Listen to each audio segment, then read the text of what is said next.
Madame, Monsieur, bonsoir et bienvenue dans le journal. Voici les titres. Nous irons à Daoukro, précisément à Pépressou, le village d'Henri Konan Bédié, où s'est tenu aujourd'hui l'ultime hommage traditionnel avant l'inhumation de l'ancien président. La cérémonie dite de Nzié, des dons offerts par les personnalités et la communauté touchée par le départ du deuxième président de Côte d'Ivoire. Le vice-président de la République était à la tête des donateurs. La cérémonie traditionnelle a été suivie d'une messe de requiem. Dans l'actualité nationale également, Abidjan dispose d'un nouveau parc à bétail construit sur un site de 15 hectares entièrement aménagé à la casse d'Adjamé. Cette délocalisation voulue par le district autonome d'Abidjan vise à assurer une plus grande fluidité routière sur la voie menant à Grand Bassam. Les acteurs de la filière bétail pourraient donc mieux organiser leurs activités à Adjamé.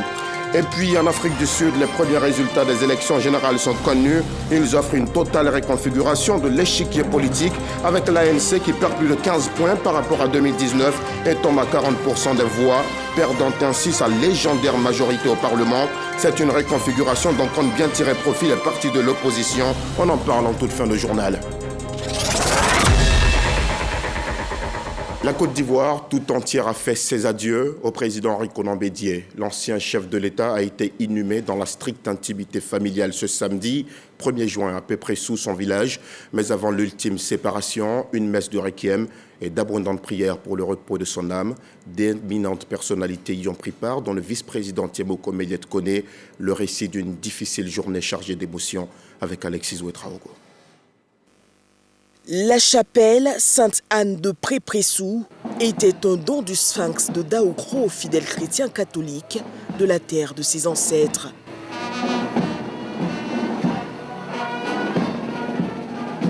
Ce samedi, ils sont venus nombreux l'accompagner à sa dernière demeure. Ce que je retiens comme enseignement qu'il nous laisse, qu'il nous lègue, c'est sa grande capacité de réconciliation, de dépassement de soi, d'unité et de solidarité qu'il apporte à la classe politique. Il a été un grand homme, un homme qui nous a laissé des valeurs, l'abnégation, c'est-à-dire le sacrifice de sa personne, de son intérêt, la fidélité, la loyauté, et c'était un homme résilient. Nous ne pouvons que dire aujourd'hui à Maman Henriette Konan Bédié Yako, à la grande famille Bédié Yako, à la famille Croisan Yako, à la Côte d'Ivoire, au président de la République Yako, qui a accompagné son aîné. Pour sa messe de requiem, Henri Konan Bédié a vu à ses côtés le vice-président de la République Tiemoko Méliès et plusieurs figures de l'État. Il y avait aussi le citoyen lambda. Pour sa veuve Henriette, les mots du célébrant Monseigneur Jacques Assonvon Ayoua sont consolation. Madame Henriette Konan Bédié Yako, nous imaginons la vive et indescriptible douleur qui, ce jour-là, comme une épée, vous a transpercé le cœur en apprenant l'imparable inattendu. Nous savons combien votre cœur est dévasté par le départ brusque, sans retour, de celui avec qui vous avez partagé la plus grande partie de votre existence. Mais dans un silence plein de dignité, vous portez ce deuil pesant. Les douleurs légères s'expriment, les grandes douleurs sont muettes. Cette maxime, vous l'expérimentez actuellement. Et nous vous assurons de notre soutien, de notre sympathie et de nos prières. Face à la solidarité exprimée, la famille dit sa reconnaissance par la voix du petit-neveu de l'ancien président, Andy Daniel. Excellence, Monsieur le vice-président de la République de Côte d'Ivoire, la grande famille Bédié, la famille Croisan et les familles alliées voudraient exprimer à travers vous leur profonde gratitude à l'endroit de son Excellence le Président de la République, qui n'a cessé de manifester à notre endroit sa compassion depuis que le président aimé Henri Konan Bédié s'est endormi dans la paix du Seigneur. Votre présence ce jour est d'un grand réconfort pour Madame Henriette Konan Bédié, ses enfants et pour toute la famille. Henri Konan Bédié a voulu dédier de son vivant une chapelle à son Dieu, Ce 1er juin, c'est dans cette bâtisse qu'il dit au revoir à la Côte d'Ivoire, dans l'espérance de retrouvailles, dans la félicité divine. Mais avant cette messe de requiem, le vice-président et les personnalités présentes à Daoukro ont sacrifié à une tradition, celle dite du Nzié. La cérémonie de don des officiels à la famille éplorée. Elle s'est déroulée sur la place publique de Pré-Pressou, sous le regard de Mahama Traoré.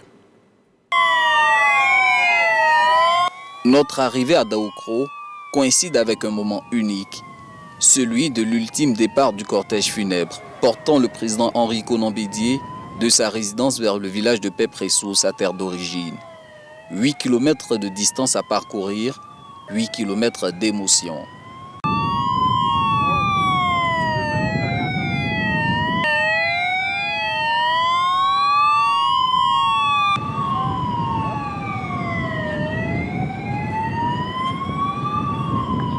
Les cœurs étreints, les populations des villages traversés assistent impuissantes à la force du destin.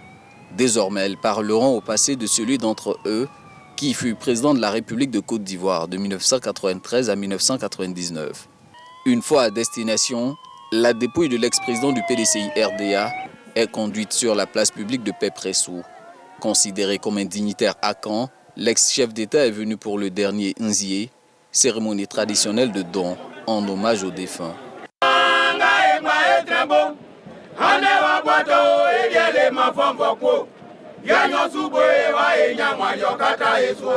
Dans cette ambiance, une délégation de hautes personnalités, conduite par le vice-président de la République, vient s'incliner devant la mémoire de l'illustre défunt.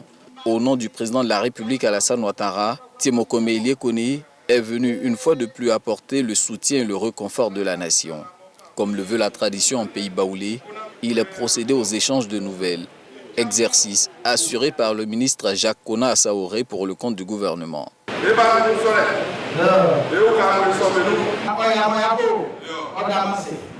En ces lieux, la voix du président Alassane Ouattara sera, elle, portée par le ministre d'État, Janoa Ousou-Kouadio.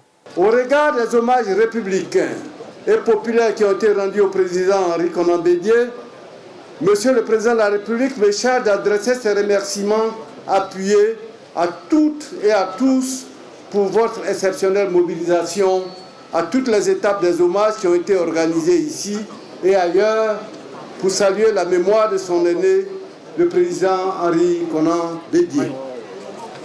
Est-il nécessaire de vous rappeler que l'annonce du décès du président Henri Konan Bédié a été un moment de grande souffrance pour le président de la République qui savait trouver auprès de son frère aîné un soutien constant et une oreille attentive au service de la nation ivoirienne qui n'a jamais cessé de chérir. C'est d'ailleurs en mémoire des nombreux et loyaux services rendus à la nation que 10 jours de deuil national ont été décrétés dès la survenue du décès et que les festivités prévues pour commémorer le 63e anniversaire de l'indépendance de notre pays ont été annulées pour laisser la place à une sobre cérémonie de prise d'armes. Il vous souviendra, mesdames et messieurs, que Monsieur le Président de la République et son épouse, Madame la Première Dame, ont régulièrement couvert Madame Henriette Konan Bédié, les enfants de notre illustre disparu, de leur affection et de leur soutien fraternel. Le PDCRDA, sa famille politique, a régulièrement bénéficié de l'attention la plus soutenue du président de la République dans le cadre des préparatifs des obsèques de son frère aîné, le président Henri Konan Bédié. Conformément au rite du Nzié, Janoa Ousou-Kouadio annonce une contribution personnelle du chef de l'État à ses obsèques, s'élevant à 100 millions de francs CFA. Monsieur le vice-président, soyez notre interprète auprès de Monsieur le Président de la République pour lui exprimer toute la reconnaissance de la famille et du PDCI RDA pour sa présence à nos côtés à ce moment historique où va être conduit à sa dernière demeure un homme qui a marqué l'histoire de notre pays. En tant que fils, frère et père, Bédié aura été toujours un modèle, un référent moral de notre peuple et de notre jeunesse. En effet, Bédié a montré tout au long de son passage sur Terre son attachement aux principes de l'éthique africaine, dont notamment le respect des aînés et des anciens, valeurs fondamentales de notre savoir-être. C'est ainsi que dans l'adversité, il a su à tout moment garder le calme et le sang-froid des hommes qui maîtrisent leurs émotions, leur impatience et leur patience. Sous le regard des gardiens des us et coutumes, chants et danses des ethnies du peuple akan, emmenés par les tambours parleurs des grands jours, étaient présents pour honorer ce rituel. Pour la plupart aux couleurs du deuil, les invités pouvaient apprécier le décor symbolisant Nzieba, l'un des célèbres sobriquets du défunt. Comme quoi, la tradition a tenu à honorer un de ses plus vaillants dépositaires. Un moment de séparation très difficile, mais qui n'empêche pas les Ivoiriens de se souvenir des innombrables qualités de Henri Konan Bédié, grand serviteur de l'État, chantre de la paix et des valeurs cardinales, artisan du développement de notre si beau pays. Bref, les hommages étaient à la hauteur de la vie de l'illustre disparu. Regardez. Nous savons tout ce que le président Bédié a fait pour ce pays-là. Et aujourd'hui, il nous abandonne. Mais ainsi va la vie. Toutes nos prières, c'est que son âme repose en paix et que de là où il est, qu'il continue de prier pour notre pays, prier pour le président Alassane Ouattara, pour que notre pays puisse continuer à se développer dans la paix, dans la cohésion et dans l'entente. Il est toujours resté attaché à la Côte d'Ivoire et avec l'esprit de résilience, de pardon, dans le souci de la cohésion de la Côte d'Ivoire. Tout ce que je retiens de lui, c'est un monsieur qui aime bien pardonner. Ce que je peux retenir de lui, toute une vie, il a consacré sa vie à son pays. On lui dit grand merci. Je remercie le Seigneur que tous les Ivoiriens se sont mobilisés pour l'accompagner à sa dernière demeure. Il laisse un vide. Et nous allons tâcher de le combler, mais on n'oubliera jamais ce qu'il a été pour la Côte d'Ivoire, pour l'humanité. C'est une partie de notre histoire qui s'en va.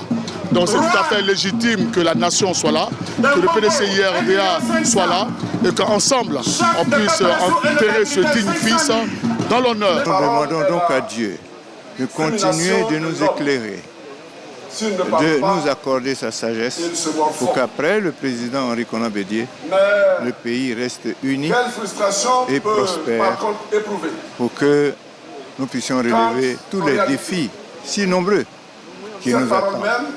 Nous avons assisté à des funérailles dignes d'un grand homme d'État exceptionnel, son Excellence Aimé Henri Konan Bédié.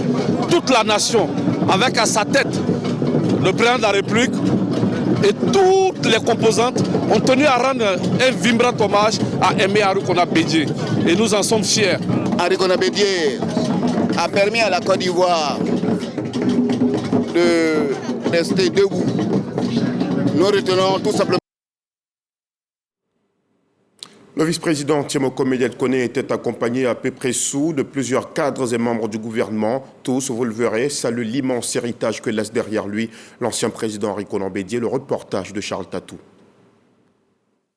Dernier hommage à l'ancien chef d'État Aimé Henri Konan Bédié avant l'inhumation. Plusieurs membres du gouvernement et les présidents d'institutions ont pris part aux cérémonies d'adieu à l'illustre disparu. C'est une page de l'histoire de notre pays qui se tourne et nous devions être là pour accompagner le président Henri Konan Bédié à sa dernière demeure. Et c'est ce devoir que nous sommes venus accomplir. Le président Bédié est mon père, il n'était pas mon père. C'est un humaniste complet, c'est un homme de paix, c'est un grand homme d'État que nous perdons. Donc je suis venu pour pleurer mon père, pour prendre ma part de deuil. Je voudrais saisir cette occasion pour remercier le président de la République pour tout ce qu'il a fait pour son nez, l'État de Côte d'Ivoire et toute la Côte d'Ivoire pour l'hommage qu'elle a décidé de rendre à mon père. À côté des hauts responsables du pays, on assistait aussi à l'arrivée de plusieurs anciens ministres et députés, puis celle de certains élus en activité qui n'ont pas voulu se faire compter, les cérémonies marquant le dernier hommage. Prions que son départ envoie la paix Il a cherché tant la paix, cherché tant le bonheur des Ivoiriens. C'est vraiment un éternel regret parce qu'il était bon, il était un homme de paix et toute la nation a raison de lui rendre grand hommage. Pour les dernières cérémonies d'obsèques, toute la Côte d'Ivoire s'est donc déportée à Pépessou, où Henri Konan Bédié repose à jamais. Et puisque la mort est le point de chute du parcours de l'homme sur la terre, souvenons-nous ce soir de ce que fut la marche du président Henri Konan Bédié, lui qui à 27 ans était ambassadeur de Côte d'Ivoire aux États-Unis, ministre de l'économie et des finances, puis président de l'Assemblée nationale, avant de diriger le pays après la disparition de feu le président Félix Houphouët-Boigny. Une vie riche en enseignements qui doit être inscrite en lettres capitales dans nos annales les plus chéries. Voyons ce récit de Michel Digré. Le privilège de l'âge étant une réalité en Afrique. C'était le doyen de l'arène politique ivoirienne. Le poids de l'âge l'avait contraint à prononcer son discours assis lors de la cérémonie de remise du prix Félix Houphouët-Boigny pour la recherche de la paix. L'on était loin d'imaginer que 6 mois après, Henri Konan Bédié quitterait à jamais la terre des hommes. Henri Konan Bédié a tiré sa révérence après une longue carrière politique mais aussi professionnelle. L'indépendance acquise le 7 août 1960, le nouveau diplomate est nommé ambassadeur aux États-Unis et ouvre la première représentation diplomatique de Côte d'Ivoire à Washington. 6 années plus tard, il est porté à la tête du ministère des Finances, fonction qu'il occupe 11 ans durant. Sorti du gouvernement, il rebondit à la Banque mondiale à Washington, d'où il gère les investissements privés en Afrique pour la Société financière internationale. Il revient dans le champ politique ivoirien 3 ans plus tard en tant que président de l'Assemblée nationale en 1980. En 1993, Henri Konan Bédié succède à Félix Houphouët-Boigny à la suite du décès de ce dernier. Il est président de la République jusqu'au coup d'État de 1999. Le Sphinx de Daokro revient au devant de la scène politique après la victoire du RHDP à la faveur de la présidentielle de 2010 aux côtés du président Alassane Ouattara. En 2018, Henri Konan Bédié vire dans l'opposition. Avec lui, le PDCI RDA, sa famille politique qu'il aura dirigée pendant de longues décennies. Il ne parle pas beaucoup, Tamalema. Quand il lève sa main, Tamalema. Il s'appelle Konan Bédié. Il quitte l'arène politique avec un vœu pour la Côte d'Ivoire. En mobilisant toutes nos énergies, à nouveau, nous pouvons préparer un héritage de paix pour les générations de demain. Nous pouvons le réaliser. Je vous remercie de votre aimable attention. Si le PDCI RDA perd son chef, le président Alassane Ouattara perd celui qu'il appelait affectueusement mon aîné. La douleur est encore plus grande dans le cœur de celle qui aura partagé sa vie, Henriette Konan Bédié, sa biche royale. Source d'inspiration intarissable. Avec une femme de telle qualité, vous n'aurez jamais le goumen-goumen. C'est une vie bien remplie qui s'éteint pour celui qui aimait la vie. Adieu, aimé Henri Konan Bédié. La Côte d'Ivoire à l'unisson lève les mains en l'air pour te dire adieu.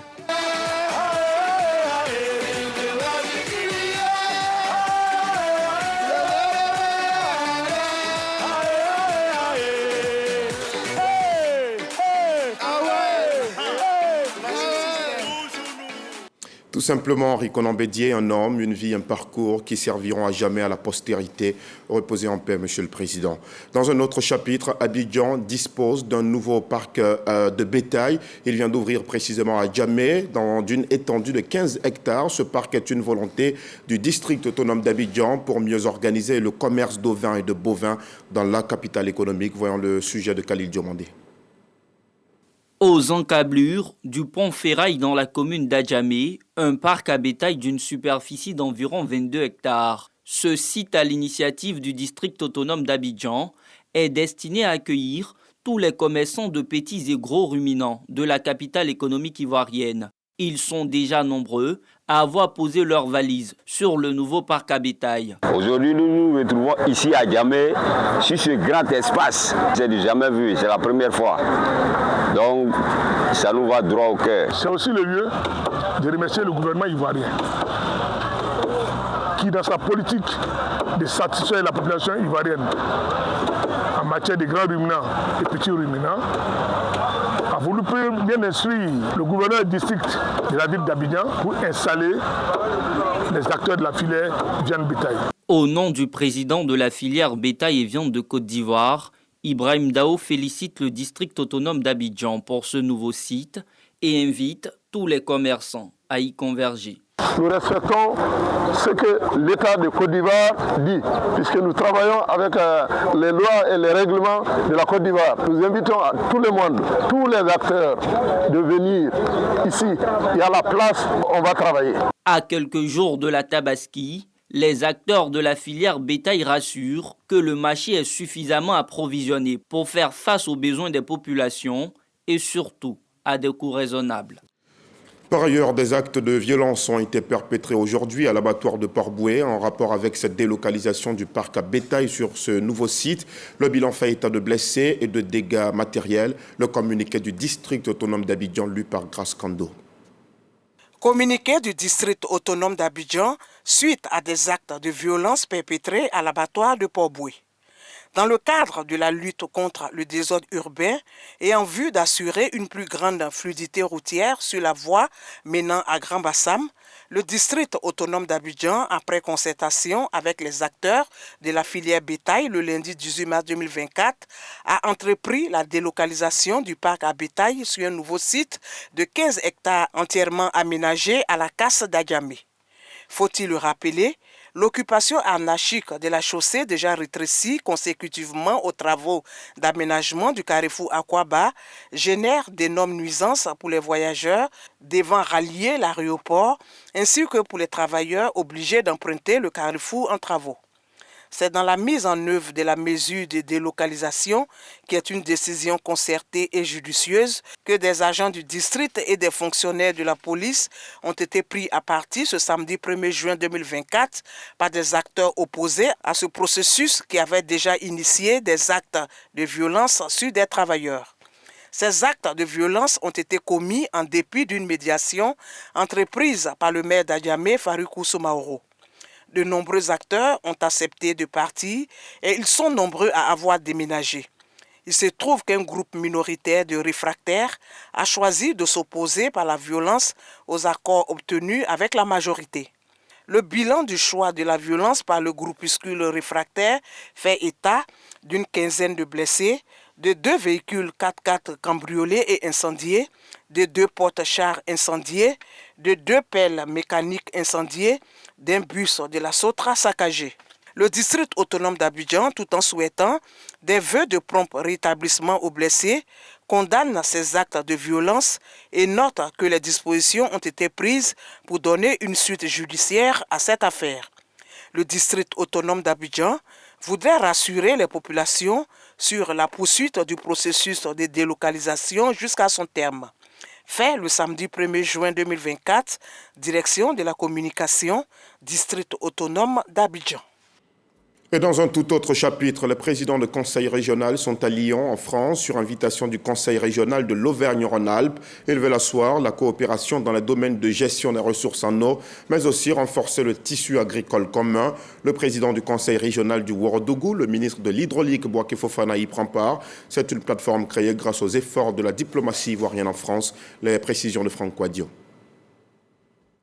Lyon, siège de la région Auvergne-Rhône-Alpes. C'est dans cette structure que se noue la coopération entre l'un des principaux outils de développement régional français et les collectivités ivoiriennes, mais aussi le gouvernement représenté par le ministre de l'Hydraulique, sans oublier du tourisme. Ce sont les premières rencontres économiques ivoiro-françaises à Lyon.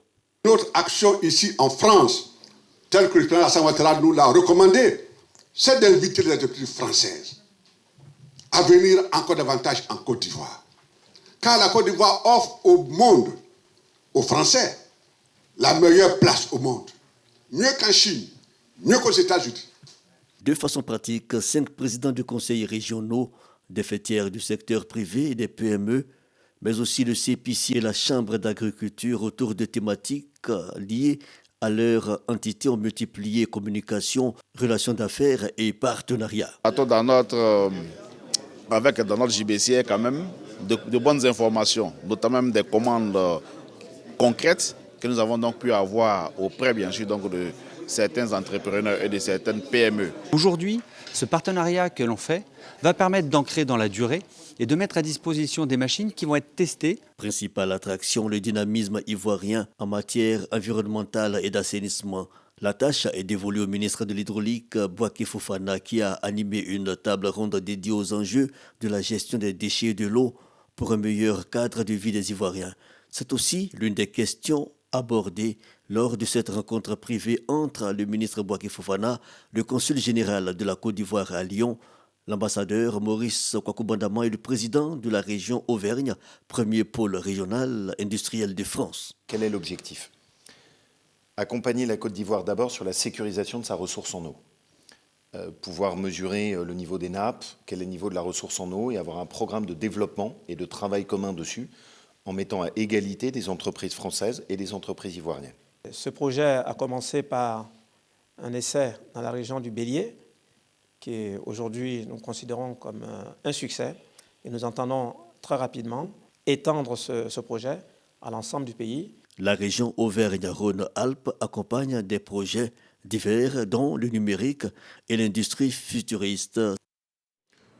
Une note de culture dans ce journal avec la 3e édition du Kalié Festival de Dianra dans la région du Béret. C'est un rendez-vous culturel Bateau et Nigbi. Et pour cette édition, des danses du terroir amenées notamment par des jeunes et des initiés. On meuble le programme comme nous le montre Walter Amadou Ouattara. Un masque en attraction accompagné de rythmes traditionnels. Nous sommes à la 3e édition du Kalié Festival de Dianra, c'est dans le département de Mankono. Un rendez-vous pour valoriser la culture Bateau et Nigbi. Nous, jeunes hommes, avons commencé à abandonner ces pratiques-là qui contribuent fortement à notre éducation. L'idée pour nous est de retourner pour promouvoir ce qui existe encore, redécouvrir, revaloriser ce qui est en déperdition et restaurer ce qui peut être encore restauré. Pour cette 3e édition, les invités de taille, l'ex-ministre de l'enseignement technique, Koné Dosongui, et le député de Dianra, Koné Nyagadjomon. Tous ont tenu à apporter leur soutien à cette initiative de promotion du riche patrimoine culturel de la région du Béret. Je voudrais vraiment rendre hommage à l'esprit d'initiative de ces jeunes. Chaque fois que vous faites votre festival, si nous sommes disponibles, on sera là. Si nous voulons que notre région se développe, on va s'en marcher. Il ne faut pas qu'on fasse des distinctions. Le Kalié Festival 2024 a été concrétisé avec l'appui de la RTI, du ministère de la Culture et de la Francophonie et du Bureau national CEDEAO. Plusieurs activités ont couronné cette 3e édition, notamment un don de livres au lycée municipal de Dianra, les danses guerrières et l'entrée en scène du balafon des initiés. Comme annoncé en titre, en Afrique du Sud, les premiers résultats des élections générales sont connus. Ils offrent une totale réconfiguration de l'échiquier politique avec l'ANC, le Congrès national africain, qui perd plus de 15 points par rapport à 2019 et tombe à 40% des voix, perdant ainsi sa légendaire majorité au Parlement. En deuxième position, l'Alliance démocratique peut compter sur environ 22% des voix, quand le parti MK de l'ancien président Jacob Zuma a pu se hisser en 3e position à environ 15%, toujours selon le décompte presque final. Il fait d'ailleurs partie de ceux qui ont fragilisé l'ANC, lui qui en a été le président. 27 millions d'électeurs étaient aux urnes mercredi pour ces élections générales. Elles se sont tenues dans 23 000 bureaux de vote. Les députés élus auront ensuite la lourde tâche de nommer le président du pays. C'est tout pour ce soir. Merci aux équipes techniques de rédaction. Merci à vous aussi de nous avoir suivis. L'information revient à 6h30 demain sur RTI 1. Je vous retrouverai à 23h si Dieu le veut. Excellente soirée.